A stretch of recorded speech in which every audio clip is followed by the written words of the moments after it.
सभी स्टूडेंट्स को नमस्कार और एक बार फिर से आप सभी का स्वागत है साइंस सरल पर। तो जैसे कि हम लोगों ने प्रीवियस वीडियो में देखा था कि हमने पेट्रोलियम और उसके कंपाउंड्स के बारे में बात करी थी, जो कि एक बहुत ही इम्पॉर्टेंट टॉपिक था। आज हम बात करेंगे एक और इम्पॉर्टेंट टॉपिक जो कि एमसीक्यूज़ में कई बार आपसे पूछ लिया जाता है, वो है आयरन और उसके ओर्स। आयरन के ओर्स के अलावा मैं आप लोगों को और भी ओर्स के बारे में बताऊंगी, बट वो नेक्स्ट वीडियो में बताऊंगी। सबसे पहले हम आयरन की एक डिटेल स्टडी देख लेंगे। इसमें सिर्फ वही टू द पॉइंट क्वेश्चंस मैंने ऐड किए हैं जो आपसे प्रीलिम्स में और उसके अलावा जितने भी वनडे एग्जाम्स में अगर साइंस का सेक्शन आता है तो उसमें पूछे जाते हैं। तो बिना देर किए आज हम अपने इस वीडियो को स्टार्ट करते हैं। Yes, iron is a very common and useful metal. हम अपने चारों तरफ जितनी भी मजबूत चीज़ें देखते हैं उसमें सबसे ज़्यादा आयरन की ही बनी हुई चीज़ें हमें दिखती हैं। आयरन जो है उसको हम पीरियोडिक टेबल में Fe के नाम से डिनोट करते हैं।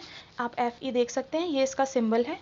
ठीक, उसके अलावा Z का मतलब होता है एटॉमिक नंबर। इसका जो एटॉमिक नंबर है वो है 26, यानी कि इसमें जो प्रोटॉन्स का नंबर होता है वो हमारा 26 होता है। उसके अलावा A यानी कि एटॉमिक वेट, इसका एटॉमिक वेट 52 होता है। एटॉमिक वेट का मतलब होता है जितने भी न्यूट्रॉन और प्रोटॉन्स न्यूक्लियस के अंदर प्रेजेंट होते हैं एक एटम के, वो उसका एटॉमिक वेट डिनोट करते हैं। तो Fe आयरन का सिंबल है। इसके अलावा 26 जो है वो इसका एटॉमिक नंबर है और 52 जो है वो एटॉमिक वेट है।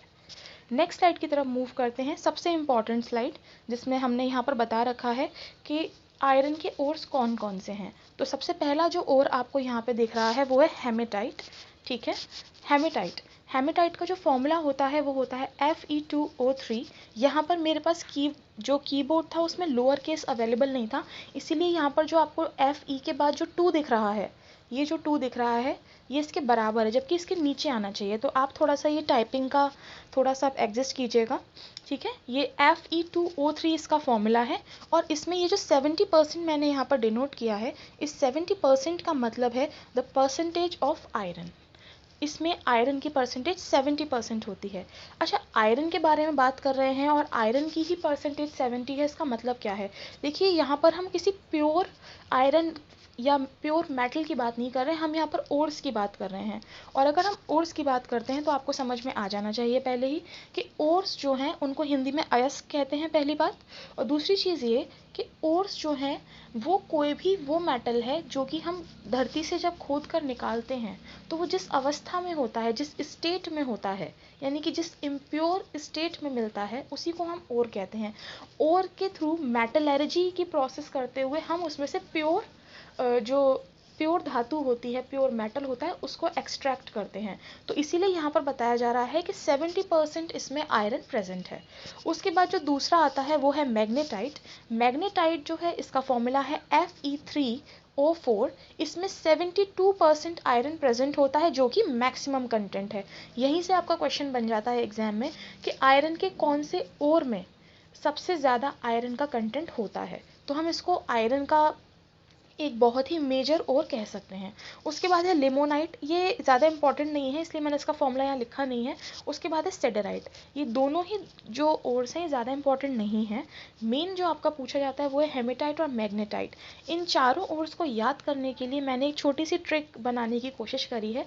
जैसे कि आप यहाँ देख सकते हो, ये हमारी एक ट्रिक है, हेमा लेज़ी। आप ये कह सकते हो हेमा बहुत लेज़ी है, तो ही यानी हे, फिर माँ, हेमा से मिलाकर आप हेमेटाइट और मैग्नेटाइट याद रख सकते हो।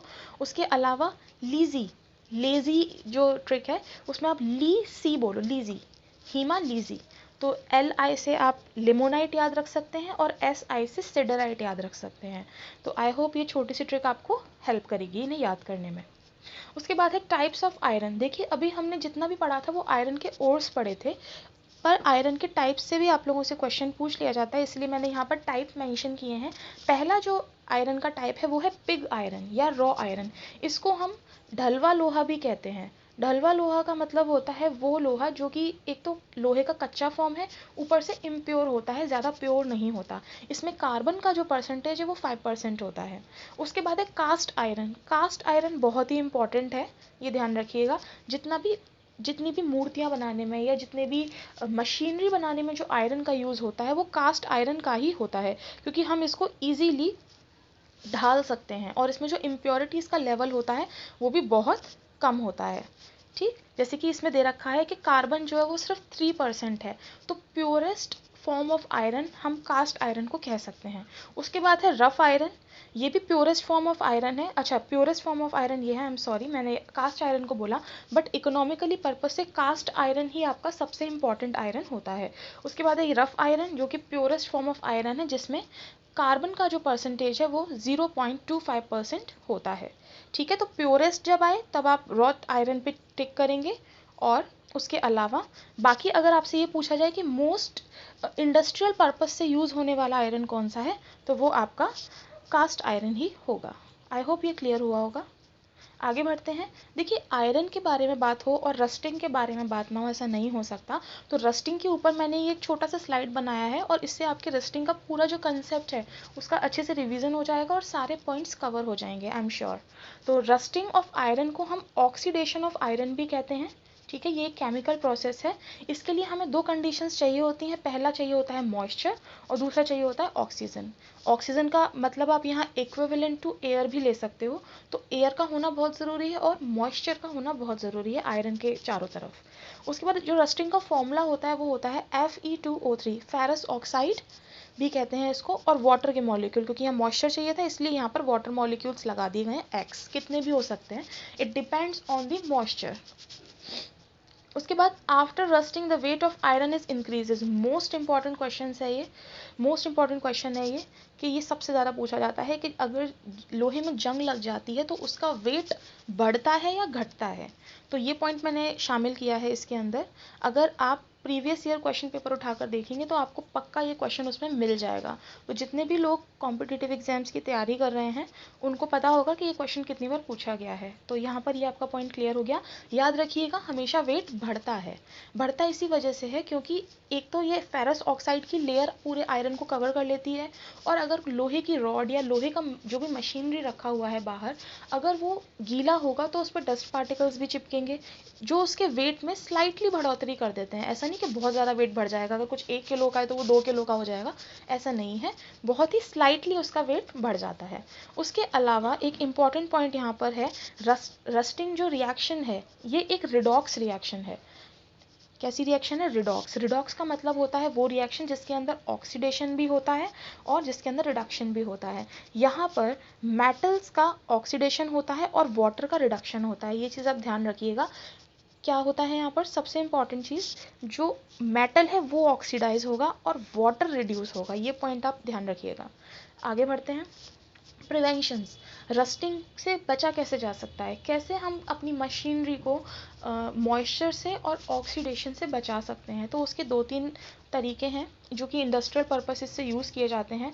पहला है गैल्वेनाइजेशन विद जिंक। देखिए, गैल्वेनाइजेशन का मतलब है किसी भी ऐसे मेटल की परत चढ़ा देना लोहे पर जो कि हवा से और मॉइस्चर से रिएक्ट नहीं करता। तो यहाँ पर है मेटल हमारा जिंक। जिंक के अलावा भी हम कई सारे मेटल्स यूज़ कर सकते हैं, but zinc is we can say zinc is mostly available, that is why we are using zinc. वरना आप एल्यूमिनियम भी यूज़ कर सकते हैं क्योंकि एल्यूमिनियम में भी रस्ट नहीं लगता। उसके अलावा जैसे मैंने बोला, यहाँ गैल्वेनाइजेशन की प्रोसेस कर सकते हैं, यानी कि कवर चढ़ा सकते हैं, एक लेयरिंग कर सकते हैं। उसी तरीके से आप इसकी पॉलिशिंग भी कर सकते हैं। किसी भी पॉलिशिंग मेटल से आप पॉलिशिंग करा सकते हैं किसी भी मशीन की। उसके अलावा ग्रीसिंग, ग्रीसिंग एक बहुत ही कॉमन और बहुत ही, मैं कहूँगी, इकोनॉमिक तरीका है रस्टिंग से बचाने का। मिट्टी का तेल आप डाल सकते हैं अगर आपके पास कोई मशीनरी और वो जंग पकड़ रही है, या फिर कभी कभी आपने देखा होगा जो मैकेनिक्स हमारे घर में आते हैं, जो होम वर्कर्स आते हैं, वो क्या करते हैं, दरवाज़ों के जॉइंट्स में भी मिट्टी का तेल वगैरह यूज़ करते हैं। वो क्यों करते हैं? वो एक्चुअली उसकी ग्रीसिंग कर रहे होते हैं ताकि फ्रिक्शन कम हो और स्मूथली जो है वो दरवाज़ा खोल बंद हो सके। तो आई होप ये प्रिवेंशन के पॉइंट्स आपको समझ में आए होंगे। उसके अलावा कुछ रिएक्शंस हैं मेटल्स की, not only for iron, but ये रिएक्शंस बहुत इंपॉर्टेंट है मेटल के लिहाज से, इसलिए मैंने ये स्लाइड इसमें ऐड किया है। आप देख सकते हैं यहाँ पर, हमेशा मैंने बताया था अभी कि गैल्वेनाइजेशन में हम एल्यूमिनियम भी यूज़ कर सकते हैं because it is rusting free. So why aluminium is rusting free? क्योंकि ये कोई ऑक्साइड नहीं बना रहा है, प्रॉपर ऑक्साइड नहीं बना रहा है वाटर के साथ रिएक्शन करके। ये जब भी ऑक्सीजन के साथ रिएक्ट करता है तो ये बना लेता है Al2O3, जिसकी वजह से ये जो Al2O3 की लेयर है ये पूरे उसको कवर कर लेती है एल्यूमिनियम रॉड को, और वो रस्टिंग से बच जाता है। लोहा ऐसा नहीं कर पाता, इसीलिए उसमें रस्टिंग होती है। उसके अलावा है सिल्वर। सिल्वर को हम गैल्वेनाइजेशन में इसलिए यूज़ नहीं करते क्योंकि ये एक बहुत ही महंगा मेटल है। अगर हम इंडस्ट्रीज़ में सिल्वर लगाने लग गए तो फिर इंडस्ट्रीज़ का बजट ही बिगड़ जाएगा। तो इसकी सिल्वर की जो रिएक्शन है वो आप याद रखिए, 2Ag यानी 2 molecules of silver plus sulphur के साथ ये Ag2S बना लेती है, जिसे हम कहते हैं सिल्वर सल्फाइड। उसके बाद है कॉपर। कॉपर जो है वो ऑक्सीजन के साथ मिलकर Cu2O3 बना लेता है। यहाँ पर आप अगर रिएक्शन को बैलेंस करेंगे तो यहाँ 2 लगा देंगे, इट्स नॉर्मल, और यहाँ पे 3 लगाएंगे, फिर ये पूरा यहाँ पे 2 लग जाएगा। तो रिएक्शन को बैलेंस करना मैं आपको नहीं बता रही हूँ, सिर्फ आप ध्यान में रखें कि एक्चुअली होता क्या है। सिल्वर में एक प्रोसेस होती है ब्लैकनिंग ऑफ सिल्वर, चांदी की रखी हुई जो चीज़ें हैं वो काली पड़ जाती हैं। उसी तरीके से कॉपर का अगर आप देखें, आपके घर में कोई पूजा की थाली वगैरह हो पुराने कॉपर की, तो आप उसमें देखते हैं वो ग्रीन कलर का उस पर एक लेयर जम जाता है, जिसे हम नींबू से या एसिड से साफ़ करते हैं। ठीक, तो वो जो ग्रीन लेयर होता है वो किसका होता है? वो होता है क्यूप्रस ऑक्साइड का। ये ध्यान रखिएगा, ये क्वेश्चन पूछ लिया जाता है कि ग्रीन लेयर किस मेटल पे चढ़ती है, तो वो उसका नाम है कॉपर। यहाँ पे मैं आपको जितने भी पॉइंट्स बता रही हूँ फ्रेंड्स, वो सारे के सारे पॉइंट्स किसी ना किसी क्वेश्चन के रूप में आपसे पूछे गए हैं। और आई होप अगर आप ये वीडियो रिवीजन के पर्पज़ से देखेंगे तो आपके बहुत ही क्विक रिवीजन होगा आपका, और सारे पॉइंट्स आपके क्लियर होंगे। तो बने रहिए आप साइंस सरल के साथ, और सब वीडियोस को आप देखते रहिए फॉर रिवीजन पर्पस। और उसके बाद अगर आप कोई क्वेश्चन लगाएंगे तो आई होप आपको इससे ज़रूर फ़ायदा होगा। तो अपना अपना ध्यान रखिए, कोरोना का टाइम है, प्लीज़ अपनी फैमिली का ध्यान रखिए और घर पर रहकर अच्छे से पढ़ाई करते रहिए। Thank you so much for watching this video. मिलते हैं आपसे नेक्स्ट वीडियो में। Thank you so much.